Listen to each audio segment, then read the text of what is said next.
The Growing Destinations podcast is brought to you by Experience Rochester. Learn more about Minnesota's third largest city, which is home to Mayo Clinic and features wonderful recreational and entertainment opportunities by visiting experiencerochestermn.com. We've never really tried to write for what we think the people want to read. We're probably not very good at trying to come up with that. We try to write about things that we are sincere about and believe in and get excited about, and we think that comes across on the page. Welcome to the Growing Destinations podcast, where we take a deep dive into destination development and focus on a wide range of topics, from tourism and entertainment to economic development and entrepreneurism, and much more. I'm your host, Bill Von Bank. In college, Steve Lange aspired to become a sailboat designer, but his passion for writing and editing steered him on to a different course. For nearly 25 years, he has served as editor of Rochester Magazine, a monthly lifestyle publication known for its award-winning storytelling in Rochester, Minnesota. The magazine has longevity and is celebrating 25 years in print. Steve proudly guides a dedicated team, crafting compelling narratives that resonate with their audience. Steve Lange, welcome to the Growing Destinations podcast. Hey, thanks, Bill. You guys do a great job, and I'm just happy to be here. Steve, can you tell us about your journey as a writer and editor? You know, it's been a long one, and I've been doing this now for 30-some years, which seems impossible to me, but I've always liked writing, always was drawn to it, but went to school to be a sailboat designer, really got heavy into the math and engineering side of the thing. It's really something that my family has had a history of. My dad's a great engineer, my brother is. And then I was in a Calc 3 class in college and, couldn't stand it anymore. And I had a professor who'd asked me to help him edit a book he was writing on, a fiction book. And I thought, geez, I can make a living doing this. And that was really the turning point for me. And I moved on from Calc 3 into, some pretty basic English courses and ended up with a degree in written communications. One side of the brain to the other. I realized I'm probably much more suited to the writing side of the brain than the engineering side. How has your role evolved over the years? When I first started off, honestly, all I wanted to do was write. I was trying to make a living as a writer. I was living in a $110 a month apartment in, northern Michigan and making 10 cents a word writing fiction or poetry or whatever anyone would buy for me. So that was what I did for years. And, when you're forced to eat processed cheese sandwiches every day and, share an apartment with a couple other guys that you barely know and you're trying to make a living doing this, it was really helpful for me in order to force me to kind of hopefully help perfect my craft. You've been a fixture in the media landscape in Rochester, Minnesota for decades, and are editor of the Rochester Magazine, been involved with the publication almost since day one, and it's celebrating 25 years. First of all, congratulations on that feat. Thank you. It's an awesome feat. I've never been called a fixture of anything. I think that's probably representative of my age more than my longevity here. But it has been a feat, and it's been a phenomenal team. We've had, over the years, just unbelievable people come and go who really put their heart and soul into Rochester Magazine. And I came out in April of 2000 from Michigan and thought we'd be here for a 2 or 3 year stint, and 24 years and 2 more kids later, we're still here. Tell us about the magazine. It's impressive. I read every issue every month. And I know you're not just saying that because you've actually talked to me about stories, so I know that you really do, and I absolutely appreciate that. It started off, we were, like I said, I came out, the magazine was a couple issues old, and I was the only full-timer working for it. It was very much more like a City Pages magazine then, all newsprint with a glossy cover, and then it just evolved. We got more and more advertising, more and more people who wanted to hold on to the magazine longer, and we shifted to glossy paper in 2007. A few years later, we had a full-time staff of designers, salespeople, and myself. Right now, it's really just me. We have a part-time associate editor, Tessa Olive, who's a phenomenal ad director, and then we have one woman who does almost all of the design. So it's still a pretty small team, but really a group that puts their heart and soul into it. Very lifestyle focused. We have really found, I think, our niche in Rochester. We love telling the stories of people. We love telling people what kind of opportunities they have in Rochester, including a lot of restaurant and food opportunities, which you know about as well as anyone. We really want to be that magazine that anyone in town, visitor or local, can pick up and say, oh, I want to do this or read about this person or learn about this history of Rochester. I'm a consumer of a lot of media, and I have to tell you, there's not a lot of monthly publications that are free, and yours is.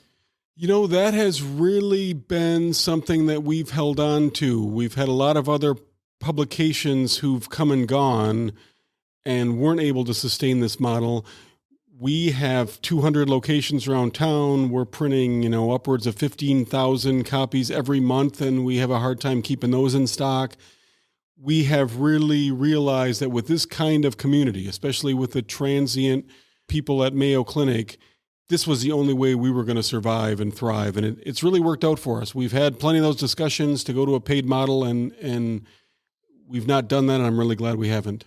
I'm staring at the most recent issue, which is a coveted one in Rochester because it focuses on Rochester's favorite restaurants. It's a reader, fan-voted publication for this month. Tell us about how Rochester's favorite restaurants issue got started. It's as old as the publication. You know, it is, and it's one of the things I brought here right away, right? I'd done this I was at Lansing City Limits Magazine in Michigan. I'd been at a few other comparable publications, and when I came here, I knew this was something I wanted to do until we were halfway through of year one. So this is 2000, right? We're halfway through year one, and I'm tallying the votes, and Applebee's is winning in the best restaurant category. And I thought, what have I done, and where am I living? Luckily, I think Henry Wellington ended up winning with Michael's in a close second that year. But, we've really done this. It's not supposed to be a popularity contest. It is. The real idea of this is to just get the word out there about restaurants, to promote and support local restaurants, and that's really worked. And you talk about this month's cover, Shelby Schwab, who is a barista, our best barista, voted by our readers, at Cafe Steam. I was in there for a meeting, and she's signing copies of the magazine, right? So how awesome is that people are recognizing other people in the restaurant community in town and other restaurants who recognize other restaurants in town? The amount of people who share someone else winning is really heartening, and that's what we wanted to do here, right? We just want to support the local community. And they really lean in on it. It is unbelievable. So, and I will say, since day one, I have done everything I can to completely oversee the balloting. So our house was a sweatshop in the early days with my kids tallying all the paper ballots. We get maybe 2,000 plus paper ballots back in the day. If everyone votes 20 times, that's 40,000 votes, right? That's a city election. So from the start, we had outside groups who would oversee some of the voting, but I always took it upon myself because that way if people accused us of jimmying the ballot, they were going to accuse me personally of that. And if you look at it, not all of our advertisers win. Not everyone that wins is an advertiser. It's been pretty amazing to see how far people do lean in. Yeah, the longevity speaks for itself. And it's always one of those that gets a little dicey, right? But the way it has turned in the past handful of years especially, it's people who want to see other people succeed. It is people who love recognizing other people in the community, and that's why we do it. With your extensive experience in storytelling, what do you believe makes for a compelling story? Well, Bill, as well as anyone. I mean, you do these types of things. Everyone can tell a good story, right? Everybody tells a good story. If you'd record yourself telling that one cool story you have and go back and listen to it, we all do it. I just get a chance to do it for a living. But, it's all of the very specific anecdotes. It's all of the kind of conversational approach to the question and answer phase to get the information out of people and make them feel comfortable. We do a piece of the magazine called Random Rochesterite. Jennifer Koski, our associate editor, does a phenomenal job of that every month. And almost to a person every month, when she asks people to be part of this, they always say, I don't have anything interesting. What do I have to give you? And she'll spend an hour with them, and she comes back with the most amazing stories, right? It's some World War II vet who dragged his buddy off the front lines. It's some woman who came here from Thailand and worked 5 jobs in order to support herself. Everyone's got a great story, so if you just take the time and listen, you're going to find them. Rochester Magazine has received numerous awards over the years. What do you attribute to its success, and how do you ensure the publication remains relevant and engaging to its audience? We have a saying around the office. We have won a lot of awards, but we always say we don't put any stock in the awards. We don't care about them unless we win, and then they're the embodiment of everything that's good and holy, right? We don't win, it's like, this is super subjective. So we really try not to pay too much attention to the awards. I've judged a lot of these awards, organization categories, and there's a lot of great stuff out there. We have been really lucky to win a lot of awards from Minnesota and the Midwest and beyond. Honestly, I attribute that to what makes the magazine successful. We just try to be sincere in what we do, right? I can buy into anyone if I believe they're sincere in their beliefs. So we've never tried, it sounds a little bit arrogant when I'm going to say it, but we've never really tried to write for what we think the people want to read. We're probably not very good at trying to come up with that. We try to write about things that we are sincere about and believe in and get excited about, and we think that comes across on the page. Can you share a memorable experience or story from your career that resonates with you? Man, I've had a lot of them. That's a great question. I will tell you one early one that kind of set the tone for what we do as far as, hopefully fact-checking goes, et cetera. I had written a story. I was a newbie at a newspaper in northern Michigan. I'd written a story, and I'd interviewed the person over the phone. They had an androgynous name like Pat, right? I'd interviewed the person over the phone, and this sounds horrible. I thought it was a woman. I wrote the story as if I was writing about a woman. Luckily, one of the angles was going to be this person was going to be the first woman to whatever the position was, oversee the state parks in Michigan, whatever it was. And I didn't, luckily. And I wrote the story, and I got a call from this person saying, you love the story, but you got a couple typos. And it was where I'd said she instead of he.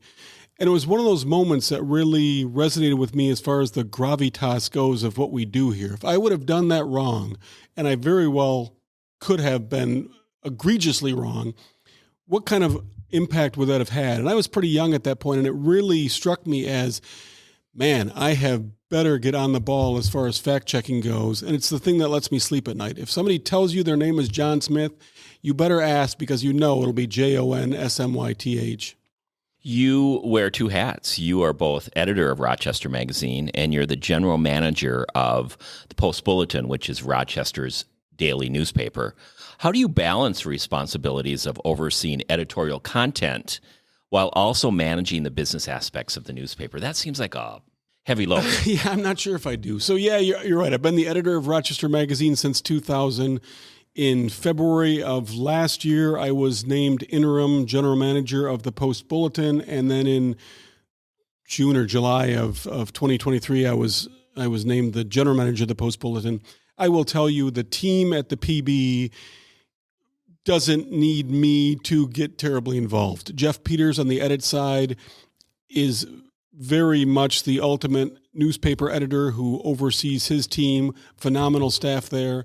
Tessa Olive on the sales side is the ad director for the magazine and the newspaper. She also doesn't need me interfering. Patty Leonard, the business manager. And I'll tell you, when they offered me the job, I said, you got to call those 3. If they're on board, I'll be on board. If not, I can't survive. So really, I do nothing but stay out of the way of a really good team on the GM side. With the rise of digital media and social platforms, how do you see traditional local newspapers evolving to adapt to changing audience behaviors and consumption habits? I'm going to preface this with a brag, but since August of 2023, we've gained a net of just under 2,000 subscribers for the Post-Bulletin. That's a huge gain for us in 6 months. In that same time frame, our digital subscriptions, our online product, bypassed for the first time in the history of the Post-Bulletin our print products. So our number of online subscribers has now passed and continued to gain on and pass our print subscribers, right? So that's something we never would have thought was possible 10 years ago. And we have probably more people reading the Post Bulletin than ever in the history of it, right? Because of the online presence. And most newspapers can probably say that about themselves. That was hard for me to get my head around. I love the tangible product. I love Rochester Magazine because I can hold it in my hand. I really miss the daily printing of the Post Bulletin. I used to go down and sit in the press room and watch it print. But we realized, I read the New York Times. I don't get the subscription. I read it on my phone. It's really well done, and I've come to love it that way. And I think a lot of people are seeing that same thing with all newspapers. There's been some reporting, including in the Post Bulletin, about the changing dynamics or really the loss of local newspapers in small communities. And that seems like a challenge. Are there ways to try and overcome that? Or I know with the Post Bulletin, you have a regional audience, not just Rochester. Again, another blatant plug for Forum Communications, who is our owner. They bought us in July of 2019. Phenomenal group. They own 24 newspapers and TV stations across the upper Midwest. St. Cloud lost its print newspaper. And we saw that as a devastating desert of local news, right? How can St. Cloud not have a paper? Our boss, the owner of Forum Communications, Bill Marcel Jr., came to the group and said, look, we got to have a paper here. I don't care what it's going to cost us. We need to have that. So that is kind of the mindset of the Post Bulletin because of Forum Communications. We are adding staffers on the edit side when no one else is doing that. We really have believed in content for a long time, even when others were cutting back on content. And we just see that as the utmost importance in a local community to be able to get, vetted, responsible community news. The media landscape is constantly evolving. How do you stay ahead of trends and anticipate the needs and interests of your audience when developing content? I think it's Steve Jobs who had a quote. He said, you can't ask people what they want and then try to give it to them. By the time you do, they want something else. So one of the things we try to do with the magazine specifically is just do those stories that, again, are sincere, we think are important, and we hope that the readership follows. The Post Bulletin was lucky in a sad sense when COVID hit because we had already kind of prepared for this digital landscape well before other people did. So when COVID hit, we were already 6 months into a 2 or 3 year program of changing to a digital focus. I don't think other people were. So COVID really just catalyzed our plan and moved it forward by maybe a year or two. And that's where we really realized we can make a difference. We can have the big in-depth stories with the great presentation online, and we can have the breaking news that people can click on their phone right away and see what's happening with an accident on Broadway. You are an adventure seeker, I know that, from racing cars to surviving solo in the wilderness. How do these adventures influence your approach to storytelling, and do they inform the stories you choose to pursue? When you asked earlier about what makes a great story, it's time with the subject, whatever that subject is. So for me, I absolutely love, even though I may not at the time, completely immersing myself in a story. So I took boxing lessons at the old 4th Street Youth Boxing Gym in order to fight a former pro, Dan O'Connor. He's not going to listen to this, so I'll tell you I kicked his butt. But so, that kind of thing, for me to train for 6 weeks and then get to actually get in the ring with a crowd there and fight a guy who had fought as a pro. He was obviously much older than me, but he still really put a beating on me. That completely changed how I understood the story. And I luckily have the latitude to do that with a magazine. I can spend 4 days following someone around to really do an in-depth interview with them and pick and choose what I want. That's the difference between what I get to do at the magazine and what sometimes they have to do in the newspaper business. I can spend 3 days at survival school in the North Woods where I probably would have died if when the PB photographer when he came up, he slipped a Twinkie in my pocket. I probably wouldn't have survived that Northwoods experience. But to get to do those things and write about them in that sort of way is what makes, my job so awesome. I can really experience something and write about it from that experience. You have a column, it's called Rochester, and it's an award-winning column, in fact. Tell us about that. So that's something I actually probably started a form of it back in the 1990s. I was actually when I was doing that freelance writing and trying to make a living that way, I had been picked up by about 24 newspapers around the Midwest who had picked up my column. So I had a weekly column I had to write every week, and literally some of the papers would pay me $3 a week and some would pay me $20. But I had enough papers where I was almost making a living writing this weekly column, right, in my $110 a month apartment. So one room. It was not only one room, I had to share a bathroom with some people down the hall. But it included linens. The woman would come in and make my bed and clean it. So that was awesome. But that was how Rochester started. And then when I came to the Post Bulletin, I brought that name and that concept here. And they were a little leery of that type of column at the time, but it started off in the Magazine Monthly. And then in 2013, Greg Selnow, a good friend of mine and a great columnist in Rochester, passed away. A horrible time for all of us. And they asked me to take Greg's spot in the paper. Certainly I wasn't going to fill Greg's shoes, but I started Rochester in 2013 from the newspaper after writing it for 13 years before that on a monthly basis for the magazine. And boy, I think I've done it almost every week since 2013. I think I'm every other week for the most part now, but yeah, it's a great read. What advice would you give to aspiring journalists, especially those interested in pursuing a career in local journalism? There's a lot of aspects to that, but one, write like you talk. Like I said, everyone tells a good story. Don't try to do something that's beyond what you're really able to do. Use the words and cadence and anecdotes that you would normally use. And two, it's a lot of work, right? We get people come to us wanting to write for the magazine or work for the magazine. The people we look for aren't necessarily the people who've gone to the best journalism schools and got that, degree. We're looking for the people who have written for everyone they could write for everyone who was paying 10 cents a word that they were willing to do a story for. And for me, it was a ton of marketing, right? So I'm working, writing stories, and I was sending out 5 manuscripts every day, maybe the same manuscript, but to all these different magazines, hoping someone would, take one of my stories and pay me for it. And it's a lot of work. You can be a pretty mediocre writer and a hard worker, and you can really do well in this business. Steve Lange, you tell great stories. It's been great to have you on the Growing Destinations podcast. Continued success with Rochester Magazine and all the great work you do in Rochester. Thanks, Bill, and I really appreciate what you guys do here. This is just another form of storytelling, and I encourage people to go back and look at the back issues of this podcast because there's a lot of great stuff, a lot of great promotion of Rochester, and you guys do a phenomenal job here. Thank you. Thank you for tuning in to the Growing Destinations podcast. And don't forget to subscribe. This podcast is brought to you by Experience Rochester. Find out more about Rochester, Minnesota and its growing arts and culture scene, its international culinary flavors and award-winning craft beer by visiting experiencerochestermn.com.